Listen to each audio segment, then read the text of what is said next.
কালকে চৈত্র সংক্রান্তি। আর আমি আজকে সংক্রান্তির আগের দিন রাত্রেবেলা রাত্র 8টার সময় বইছি পাছন কাটতাম, সবজি কাটতাম। আর পাছনের সবজিগুলো কাটতে কাটতে আমার রাত্র 10:30 বাজছে।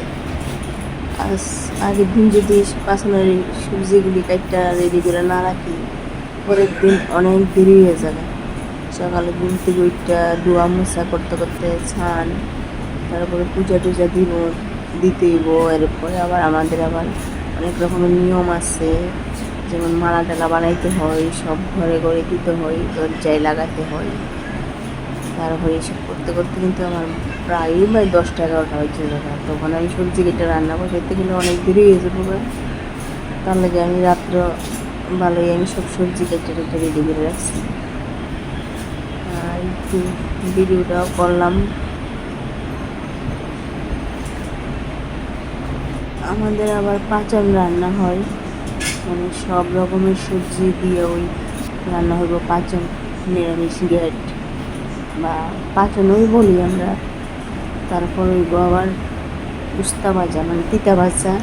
তারপরে আবার হয় খেসারির ডাল, আম দিয়ে আম ডাল হয় আর কি।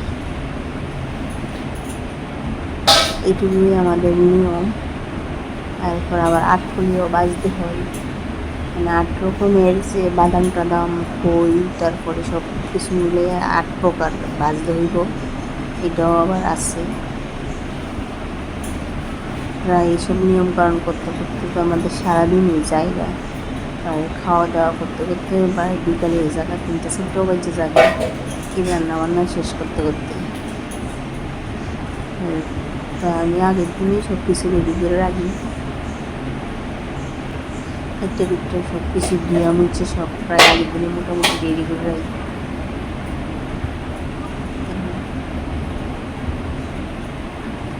তারপর বিকালে আবার বানাইছি খুঁয়ের সাতুর নাড়ু। জানি এই নিয়মগুলি অনেকেরই আছে, আমাদের যেমন আছে সবারই আছে। সংক্রান্তি আর তো মাস প্রথম 2 দিন প্রচুর কাজ সবারই আছে মোটামুটি। ভিডিও আর করণের সময় পাই না, ফটো পোস্ট করার সময় পাই না। আর তাই একটা ভিডিও রেডি করলাম। যাই হোক, কথা বলতে বলতে আমার কাটাকুটি মোটামুটি হয়ে গেছে, কমপ্লিট। সব কিছু কেটে রেডি করে নিয়েছি। এখন লাস্টে আদাটা চুলতেছি, মোটামুটি সব কিছুই কাটা রেডি।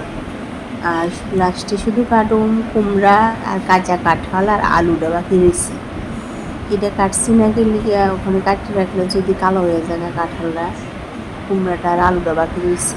ধন্যবাদ সবাইকে।